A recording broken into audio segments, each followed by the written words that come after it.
So we are three ladies. I'm from Israel with Ofra. I am Beth, Anita from Palo Alto in the United States, and we are part of the Institute, the Satir Institute of Galilee, which is situated in Israel. Pursuing Nitza's vision to create a center in Israel where we could teach and train therapists in the spirit of the Virginia Satir. And since the three of us have a dual training, also as expressive art therapists, we decided that our unique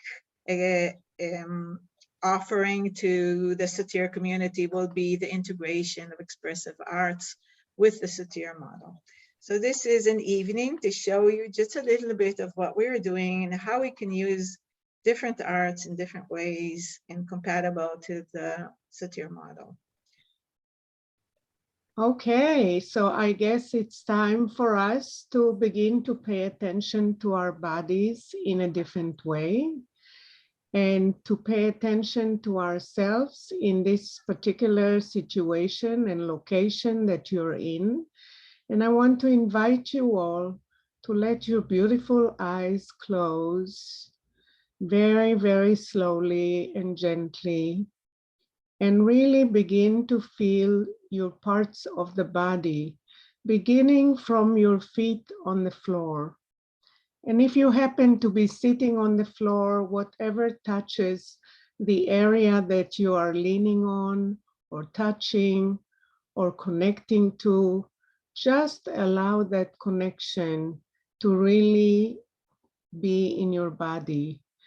And allow yourself to open your mind to accept your sensations, the sensations that actually are giving us a connection to the world, that giving us information, that allowing us to really know where we are, with whom we are, how do we feel inside our different parts of our body. So let's start from really feeling the connection to the ground on the floor and allow yourself to ground yourself and feel the connection to the earth that actually connect all of us.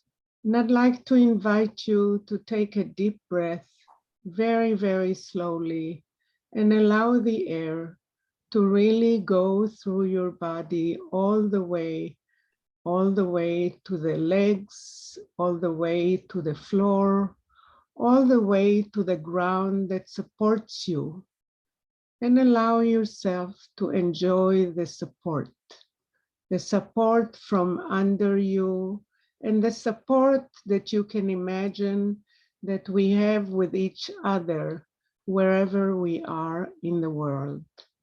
So take a deep breath and allow the picture of all of us, even though we are spread in all kinds of places in the world, in different continents, different time zones, different energy, different temperatures. Allow all of this to really converge and enter into yourself. Allow that energy and give yourself several seconds to experience the energy coming in from everywhere inside to your body.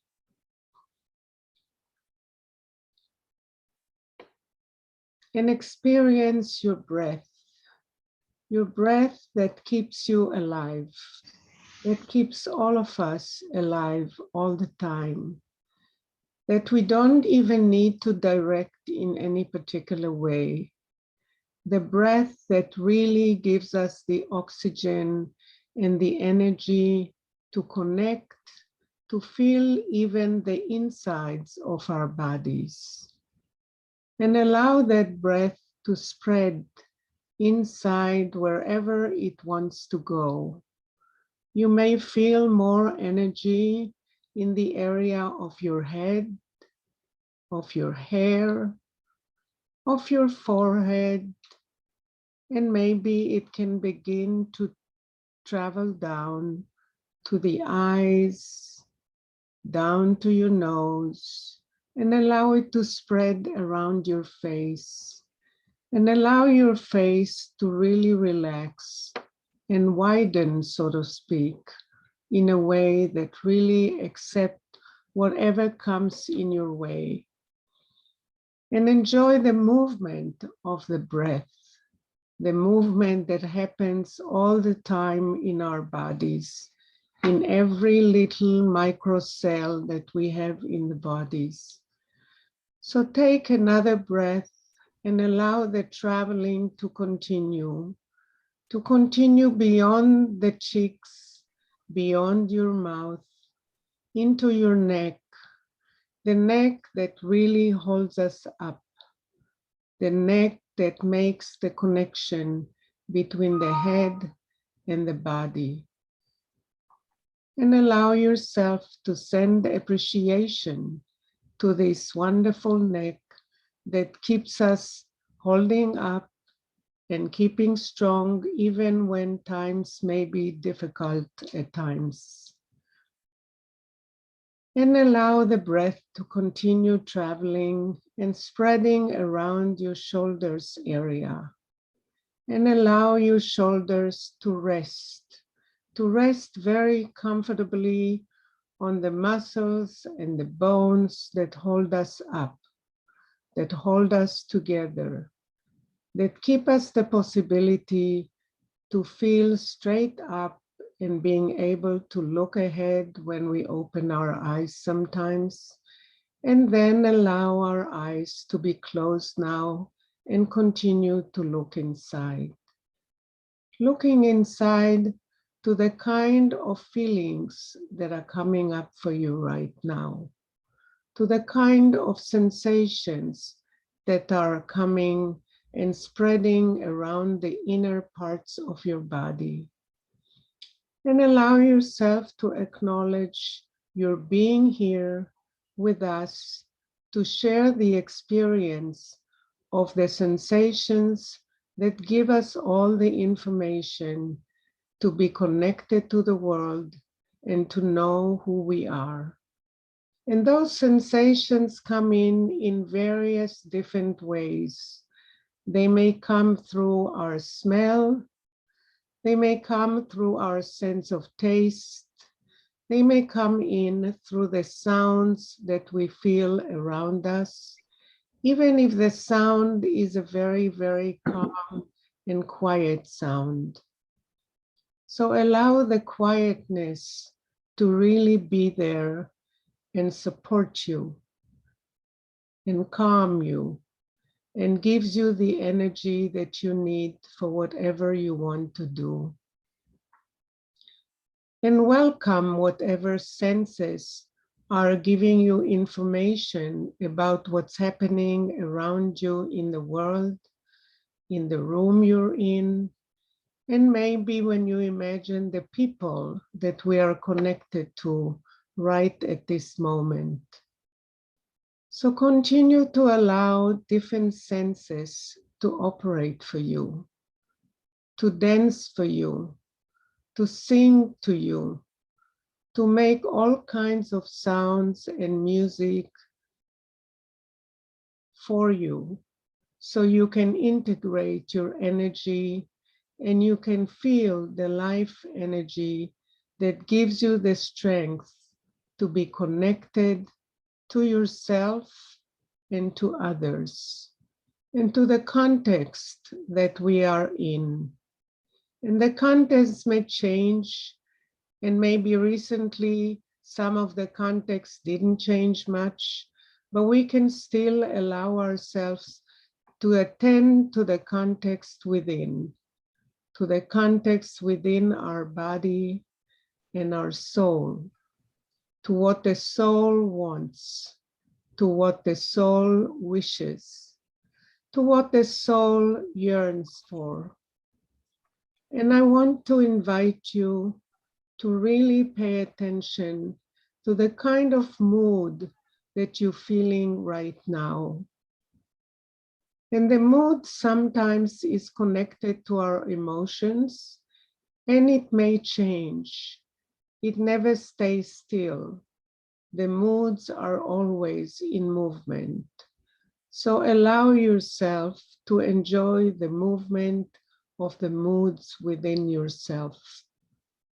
And I want to invite you,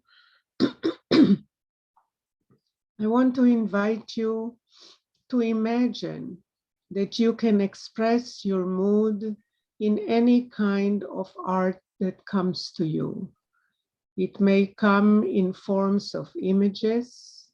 It may come in form of sounds, maybe your body sounds, maybe sounds of different musical instruments which you enjoy, whether you play them or you just listen to them.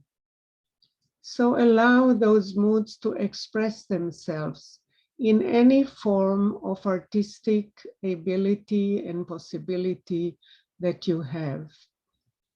You may even imagine that you draw a picture of the sounds, and then you look at the picture and you can hear the sounds coming from the picture.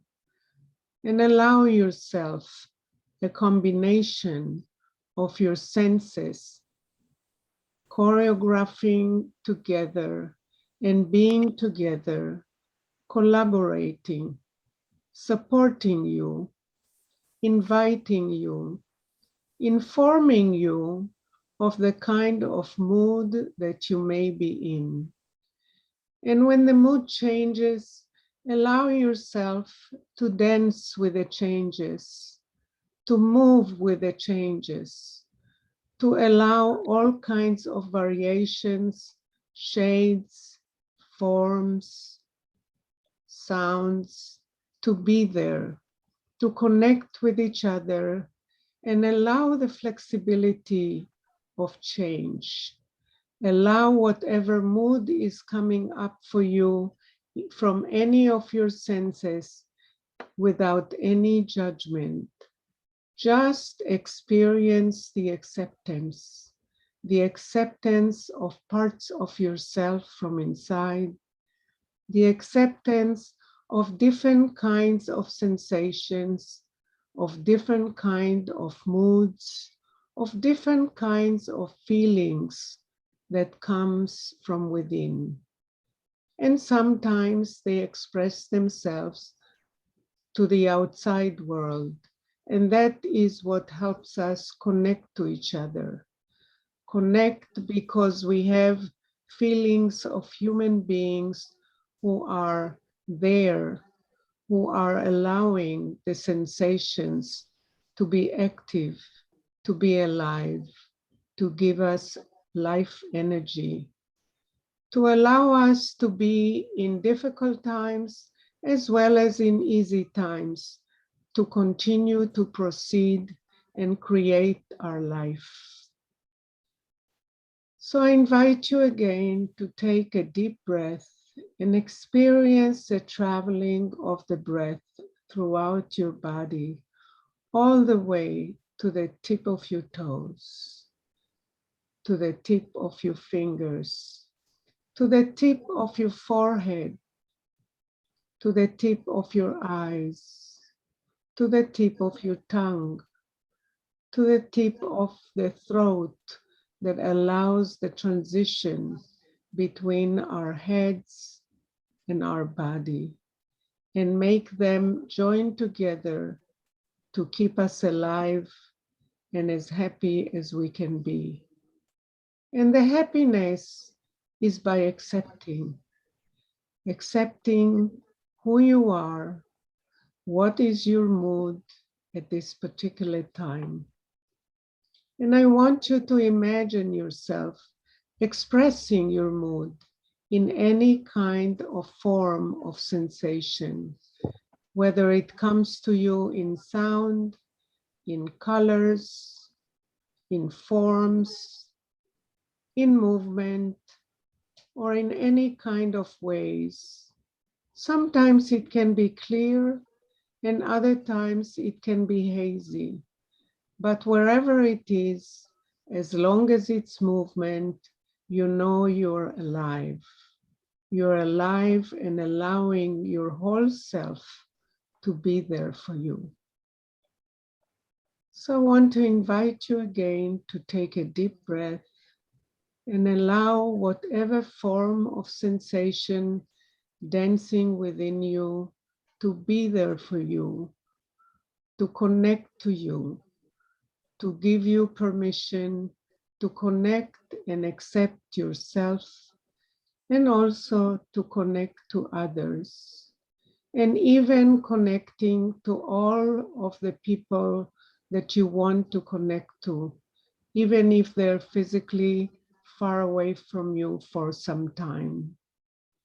So I want you to imagine that you're opening your arms, and if you want to, you can even open the arms actually, and reach out to anybody in this group or anybody that you want to reach to. And imagine you touching them and letting them know that you're alive and you're there for them, and you're there for them and for yourself as well.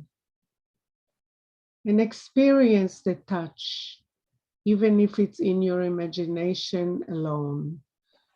And the touch may come in all kinds of artistic form, whatever comes to your mind and to your body. So I'm going to give you several seconds to experience that touching connection with all of us, wherever we are, and to wish all of us a connection and the love that we all want to give and want to receive.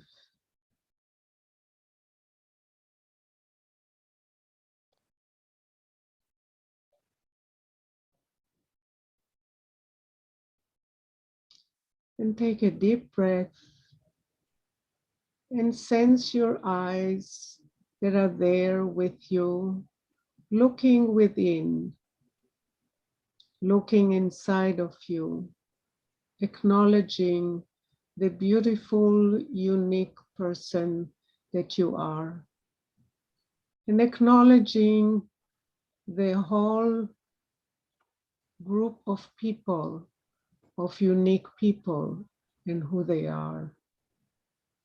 And I'd like to invite you, when you're ready, to let your beautiful eyes slowly open and give yourself permission to follow and look at the expressive arts that allow us to continue to be human with our primary connection to each other and to the world. Thank you.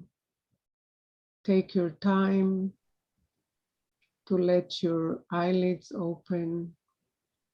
And if you wish, you can look at the screen at the gallery of the beautiful people that are here with us today. And allow yourself to make a connection, even if we're doing it through the pictures that seem far away, but are very, very close to us, because we're all in this together.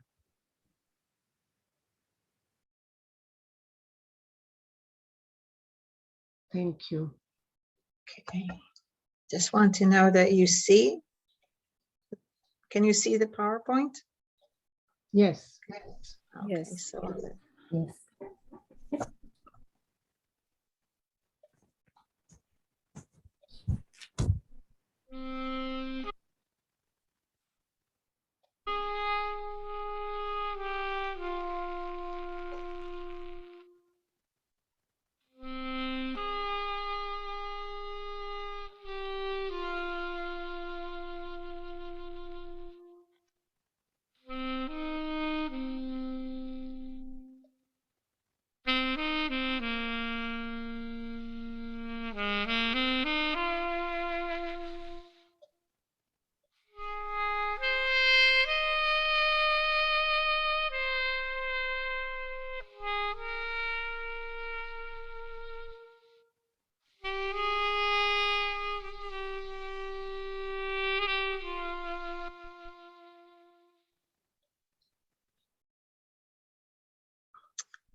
As you can experience for yourselves, arts have a deep and subjective meaning and impact ourselves in different ways, not using any words.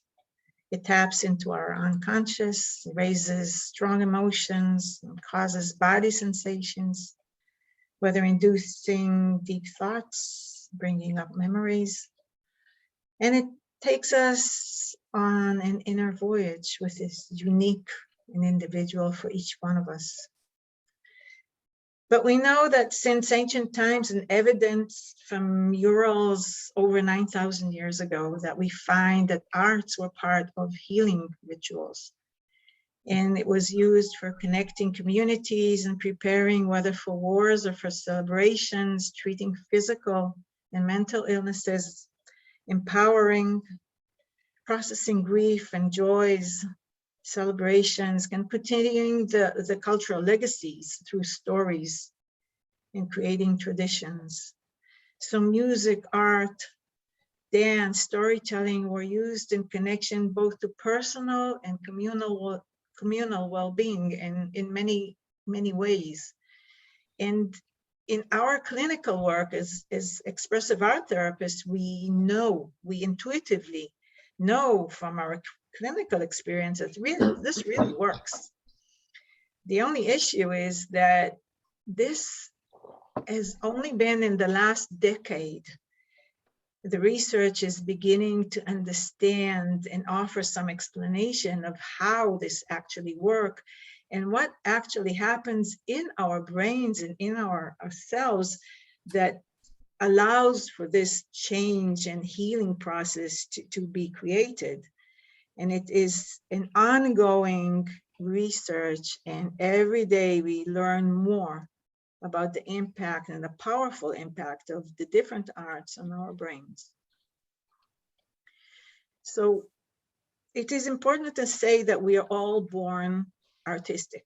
We are inherently able to use all of our artistic possibilities. And we have this nonverbal expression when we are born, using all of our senses. And we should remember that the way we express ourselves is babies. We don't have the language, but it is always very unique to each one. It is subjective and it is authentic. It is always congruent and creative, and it's always here and now in the present. And the pure purpose of this nonverbal communication using the senses is to communicate and to connect to ourselves and to our own needs and to the outer world and to others. What happens is as we get older, we substitute this nonverbal creative way of expression to words and to the spoken language. But this ability to use the senses and to use this artistic way of expression is still there, although many times it is overlooked and we don't use it as much as we can. The expressive arts take this ability that we have and channels it into our therapeutic ways of connecting, adding an additional way to communicate, to be in touch with whatever is going on within ourselves. So if we can explain a little bit about what goes on in our brain in expressive arts, our sensory input is our primary language, and through sight and sound and smell and taste, we make sense of the world. This process takes place in our primary brains, in our brainstem and the amygdala and the hippocampus. All of them precedes our ability to use our frontal cortex, which is the one that thinks and finds words and explanation and describes and makes logical sense of the experience. So first we have the primary language, and then we have our language and lingual expressions. And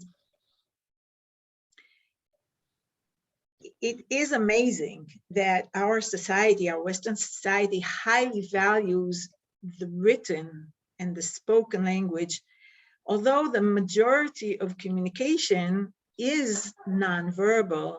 And research today shows that even 94, 93% of our total communication is nonverbal. And the only part that is verbal is like 7, 6, 7, 8%. So a smile, or the way you walk into a room, or the tone of your voice usually have so much more meaning than the words that we use. So what we do is arts do connect to our nonverbal unconscious. It bypasses this frontal lobe censorship that stops us from displaying our accurate and inner experience through the arts. So a picture, a sound, a metaphor usually offers a much deeper and a much more accurate insight. And the idea when we use the arts is to create new information, to create new awareness, to lead to additional exploration, and new neural pathways in our brain offers us more options, more ability to choose from different options, and then to promote change and healing. So what we do is we take our artistic exploration, which is mainly a right brain experience, and this can lead to and be complemented with subsequent verbal inquiry, which is a left brain experience. And the connection between them many times brings forth new information, new understanding, a deeper and more conscious ability to make change. So why don't we use it as much as, if it is so good, why don't we use it? So there are many myths and beliefs about the artistic creations that many times stops us from using art as much as we might use them. And the first one is that arts are exclusive for those who have formal skills and talent and art therapists, and you must be skilled to use the arts. So this is our first concept that stops us. If we are not skilled, if we don't have the education, then we absolutely should not either sing or dance or paint or whatever. So this is the first myth. And the second one is that many of us were squashed in very early times in our childhood, saying that whatever we create and do, it either dirty or noisy or embarrassing, and this is not the way you should, or and it is, if you go on stage, then it is childish, and if you sing, then it's not aesthetic, and so on and so on. So this is why we stopped using many of the arts, and many of us stopped using them when we were very, very young. And it challenges our cultural and social perceptions about what is the norm, how it should be, and the shoulds come in very strongly here. And then our next myth is our self-criticism and hesitations about lacking artistic talent. We have this inner critic which sits on wherever he sits in our body and tells us this is no good, this is bad, this doesn't sound good, this is not right, this is not the way it should be, and so on. So our inner critic many times stops us. And instead of encouraging ourselves, we stop and we listen to that voice, and then we do not use our expressive abilities, which are there.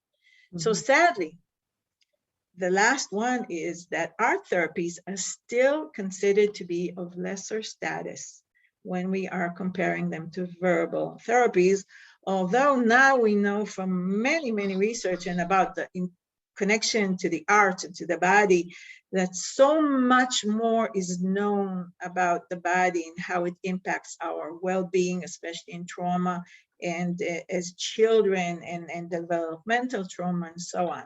So it is sad that art therapists are not as, considered as the same status actually as therapists or psychologists mainly.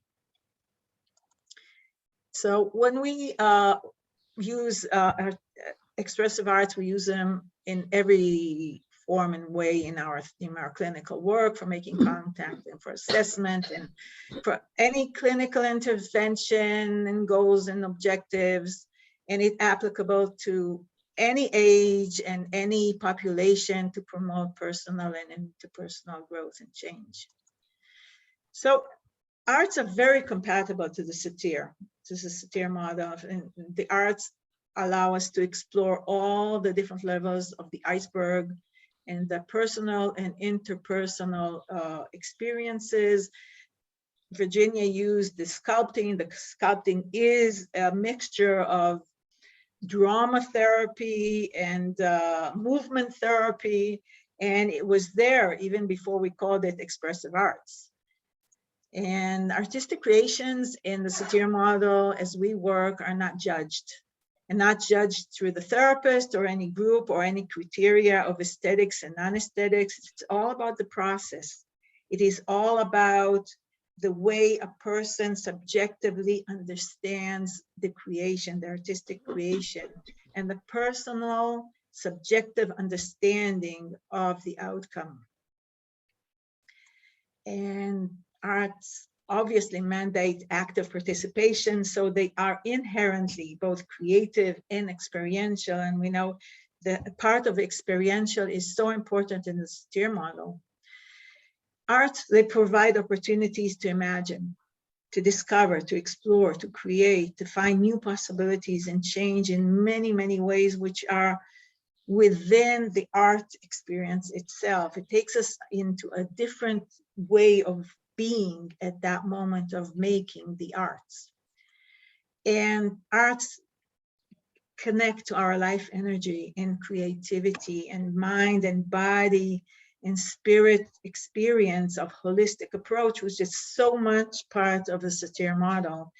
And it does facilitate both the internal and relational congruence.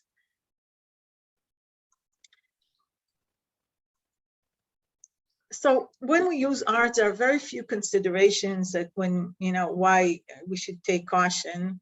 And we need to find the best modality that suits us as therapists working, what we like, what works for us, what is going to work for the client and the client will be comfortable with, and the therapeutic objectives of therapy. And we need to make sure that it fits that here and now situation. Arts can overstimulate.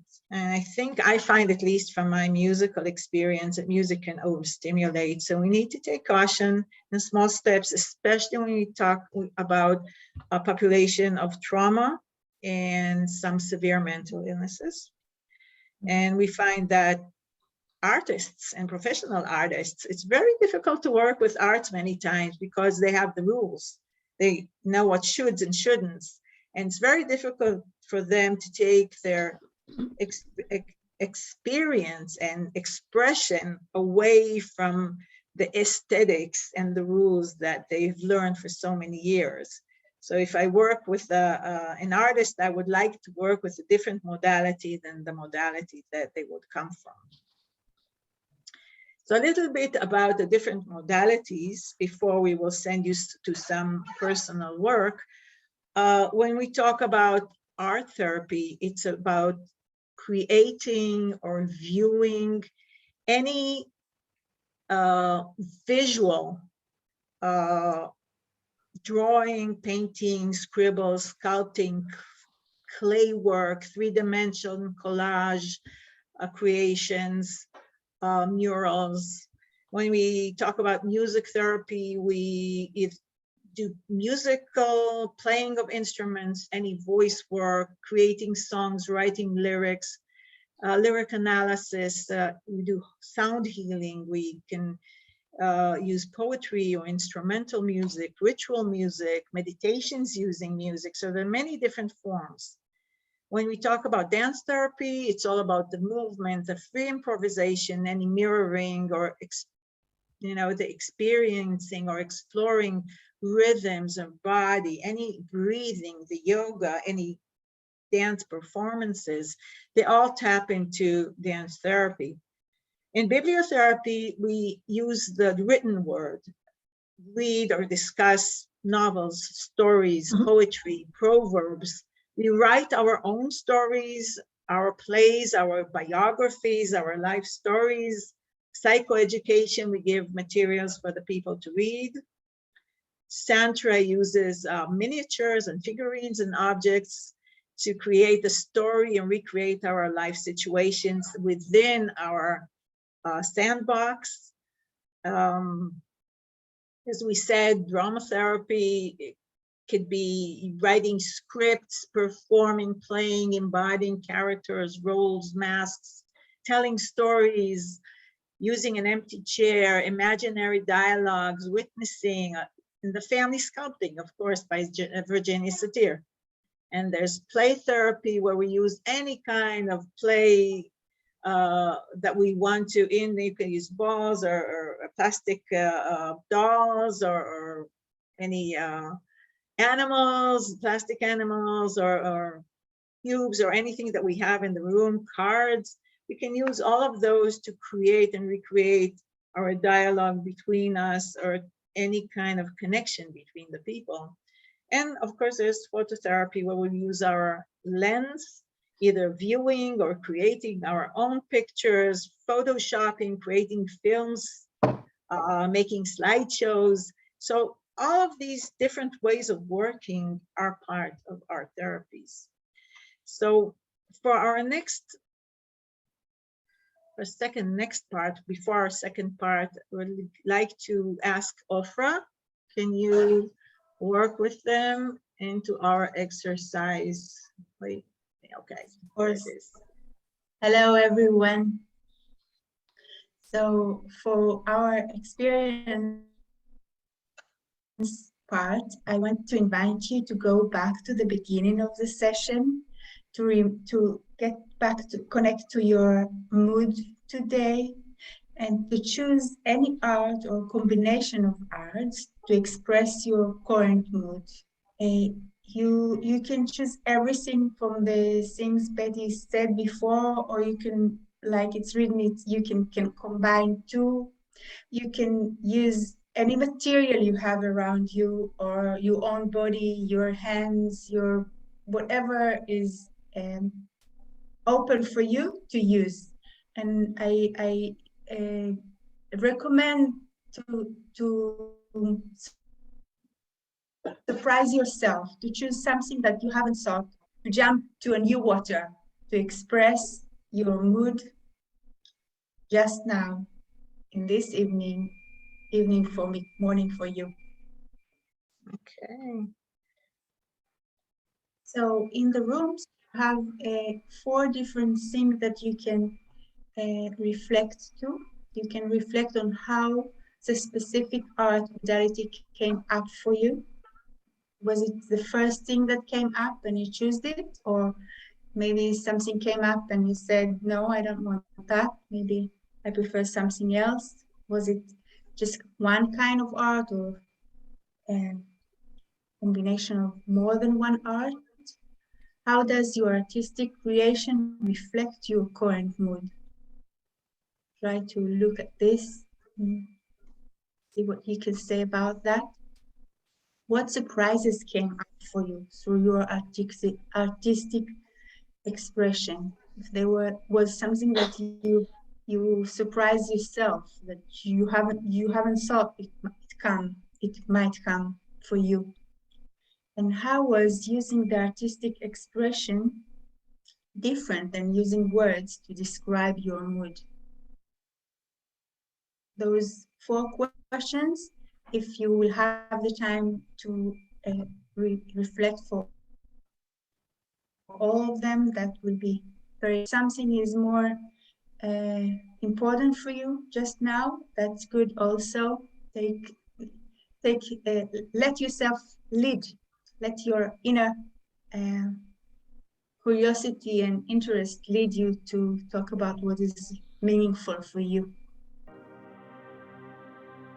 So I'd like to invite all of you, with a lot of appreciation for your participation with us today, to let your beautiful eyelids close and tune in to the insides of your body, and notice the rhythm that you feel inside of your body, the rhythm of your feelings, the rhythm of your mood, the rhythm of the life that you're in right now, and the fact that the rhythm will change, and it changes constantly.